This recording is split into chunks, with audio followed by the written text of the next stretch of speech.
Dia pessoal, tudo bem com vocês? Então nós vamos estar hoje iniciando mais uma aula aí, hoje no dia 9 de junho, nessa terça-feira chuvosa, todo mundo com frio, né? E nós vamos fazer o seguinte, recebi de vocês aí o trabalho sobre a Declaração dos Direitos Universais dos Animais e da Água, né? E tudo certinho, ok. Hoje só o Guilherme ainda não tá com a gente, né? Mas vamos aí dar continuidade à correção dos exercícios, as duas últimas páginas do volume 1, tá? O qual nós estávamos falando na aula passada.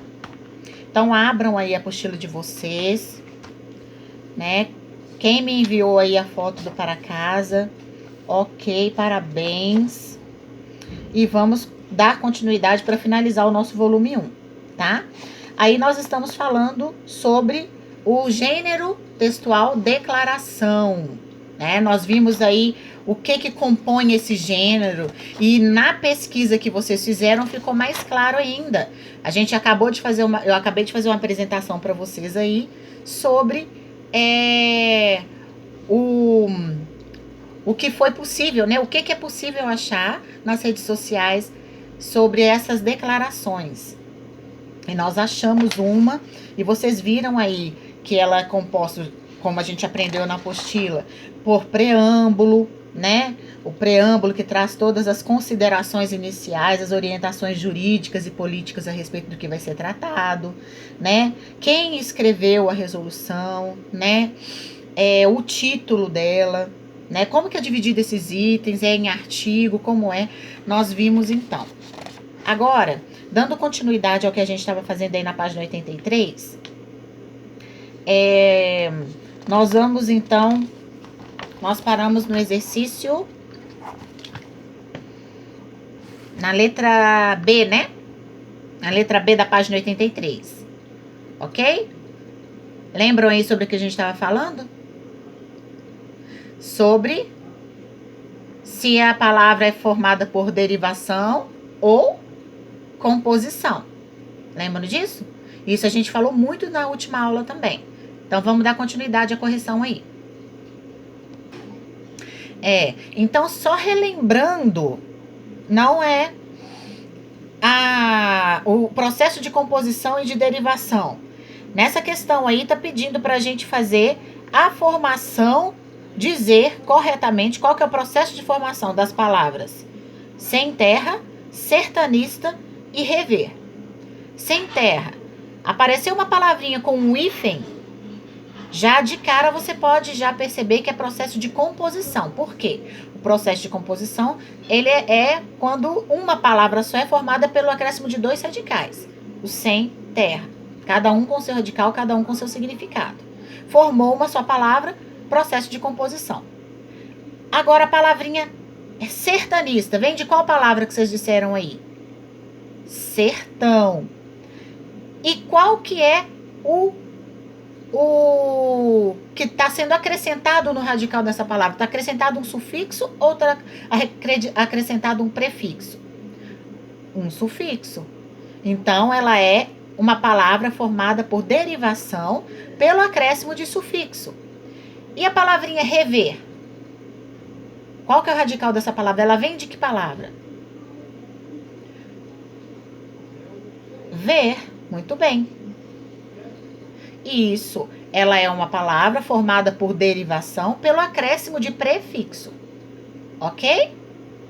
Isso aí já tem que estar bem claro para vocês, porque por mais que não tenham feito, alguns não tenham feito aí o para casa, eu já comentei com vocês, aquilo que, se vocês forem esperar a aula seguinte para lembrar daquilo que eu falei na aula passada, esqueçam. Precisa de fazer o para casa para os conteúdos ficarem todos aqui, tá bem? Tem que fazer o para casa, porque senão não tem como vocês treinarem.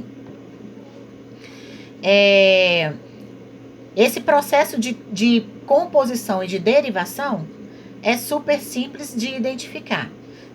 Quanto mais vocês fazerem os exercícios, mais fácil vai ficando. Quando você olhar para a palavra, você já vai ter a noção se ela é processo de composição ou derivação e na derivação se ela é com acréscimo de sufixo e prefixo ou dos dois. Ok? A palavra incondicionalmente, ela é uma palavra formada por acréscimo de prefixo e sufixo. O in, que é negação, e o mente. Tá bom? O radical dela é condicional. É a palavrinha condicional. Incondicionalmente. Ok? Fazendo exercícios, vocês vão ver que vai ficar super fácil. Olhou para a palavra, você já sabe qual que é o processo de formação dela. Tá bom? Bom, pessoal, nós finalizamos, então, o nosso volume 1, tá? Realizamos aí todos os exercícios, foram bastante exercícios sobre composição e derivação. Eu vou estar passando para vocês a nossa atividade de revisão referente ao volume 1, tá? Vou passar no WhatsApp de vocês. Vocês vão fazer essa atividade para mim. Ela é, na verdade, ela é uma atividade que vocês vão fazer, não precisam me encaminhar como para casa nem nada não, mas vocês vão fazer para vocês treinarem as questões e ver se ficou alguma dúvida. Nós já fizemos o volume 1 todo, já fizemos a apostila toda, todos os exercícios. Agora, essa revisão, ela é para ver como é que tá esse conteúdo aí para vocês. O que eu fiz? Eu gravei um vídeo com a resposta de cada uma dessas questões, uma por uma, explicando cada uma. Vocês vão realizar, né, essa atividade, essas questões aí durante a semana. E no final, na semana que vem, eu encaminho o vídeo, posto o vídeo lá no nosso canal do YouTube da escola, com essas explicações das questões.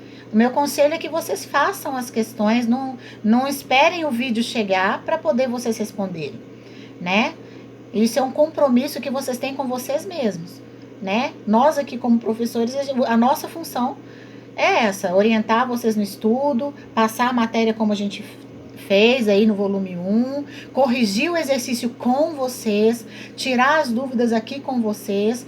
Agora, a atividade de revisão, eu espero que vocês tenham aí o compromisso de fazer mesmo, tentar ver o que vocês entenderam, o que não entenderam, se ficou alguma coisa ainda, né? Mesmo depois de todos os exercícios que a gente fez. Mas é bom que lá pega tudo do volume 1. E no momento em que a gente for fazer a nossa prova, seja aqui ou seja presencial, vocês já têm um material para estudar e para rever a matéria, tá?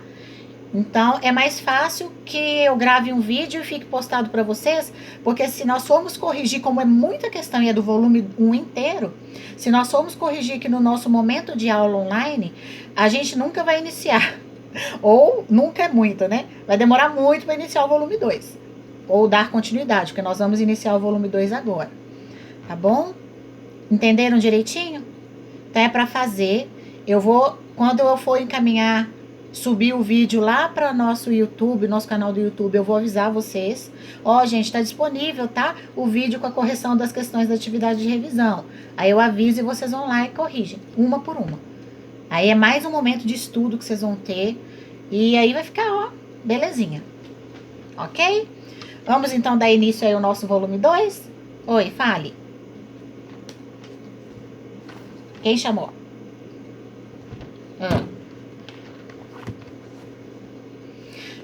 Não. Nosso intervalo é às 10h50, Henrique. Ainda falta 20 minutos ainda. Então vamos lá? Todo mundo abrindo a nossa apostila aí, ó. Volume 2, isso aí. Bora lá. Todo mundo com a apostila em mãos. Isso, pra gente dar início aí à nossa nova unidade, unidade 4. Então, essa nossa unidade 4, que dá início aí ao nosso volume 2, vai retratar essa questão da vida humana, né? Que através do cômico e através do trágico.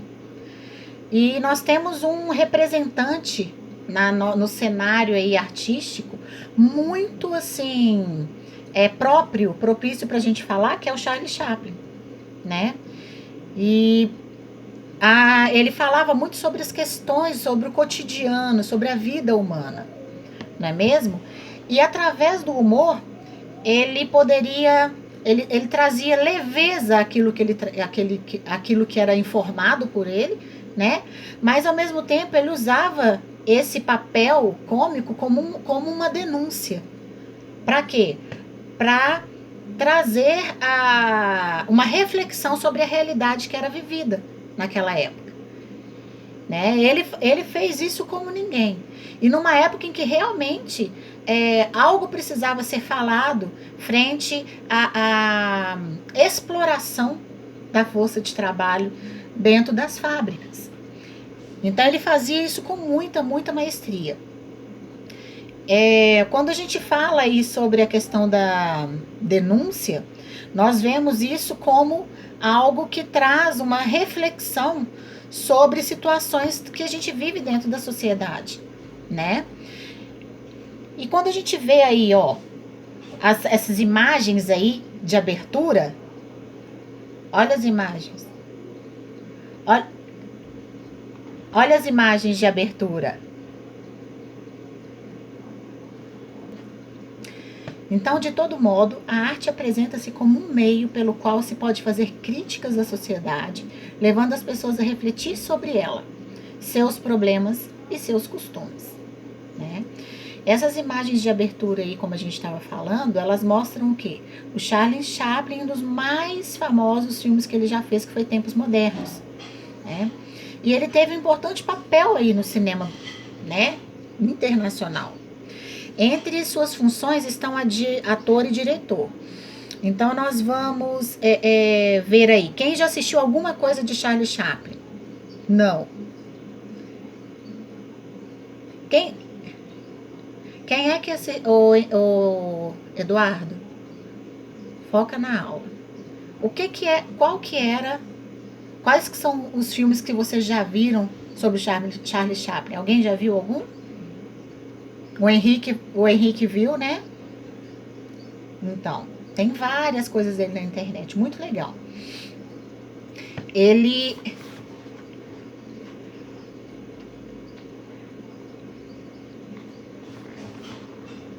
Sim, sim. Uhum. Sim. E você pode, então, vamos refletir sobre isso. O humor, então, ele pode ser usado para a gente fazer aí críticas sociais, não é mesmo? Ele fez aí sobre a exploração do trabalho, né? Esse trabalho maçante, de horas seguidas a fio, sem descanso, sem intervalo, né? E vocês conseguem pensar aí num exemplo concreto do humor, né, como recurso aí de crítica, para crítica social? Hoje em dia a gente vê isso. Fale. Sim, pode falar.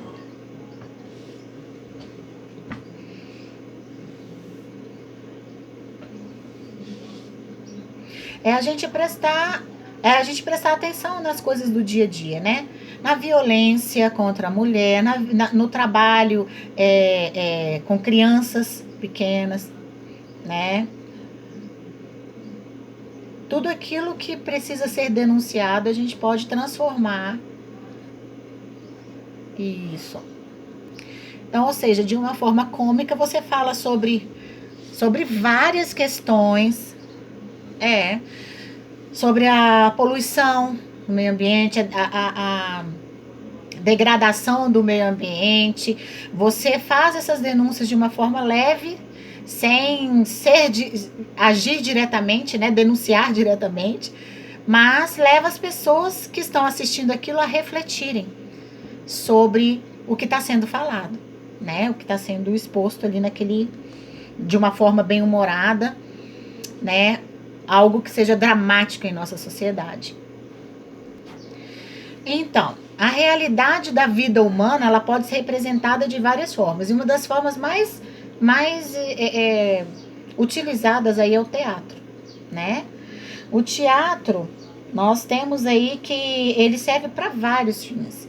E em se tratando de críticas, né, sobre os costumes sociais por meio dessa arte, nós temos uma pessoa que escreveu várias peças fazendo essas críticas, que foi o Gil Vicente, né, que escreveu lá os Autos Sacramentais para criticar costumes da época. Bom, tudo que se passa no teatro normalmente está ligado à vida humana, né? É uma forma aí que nós temos de expressar isso. E nós temos várias formas de teatro, que são os teatros de sombra, né? Como o Henrique falou, os teatros que são de bonecos, né? E esses teatros que a gente vê normalmente, essas peças teatrais, as pessoas apresentando lá na frente com um palco aqui, e nós vendo as pessoas falando, interagindo e fazendo essas críticas. Agora, com relação ao fato do teatro não ter um narrador, como acontece aí nos contos, o fato do teatro não ter um narrador, como acontece nos contos, isso, porque daí fica mais fácil, né, pra gente se ouvir. Aí, obrigada. Isso, mantenha os áudios desligados, porque fica mais fácil da gente se ouvir, de vocês me ouvirem e do áudio não ficar travando, tá bom? Então vamos lá. Como eu estava falando, nós já observamos então que o texto teatral ele não tem um narrador, como acontece com os contos. Porém, como é que é feito aí? Como é que os fatos são apresentados? Calma aí, vamos terminar essa aqui. Como é que os fatos são apresentados ao leitor ou ao espectador? São apresentados por forma de diálogo, né? Como é que eu sei o que está acontecendo ali? Por diálogos, por falas, né? Aí eu consigo ver. Tanto é que aquele teatro, lembra o teatro que nós fizemos no 6º ano? Como é que nós montamos lá? Como é que nós fizemos a montagem do teatro? Foi por meio de falas. Você pode optar por ter um narrador contando uma história também, né? Mas o teatro normalmente é feito por meio de falas, diálogos ali. Ok?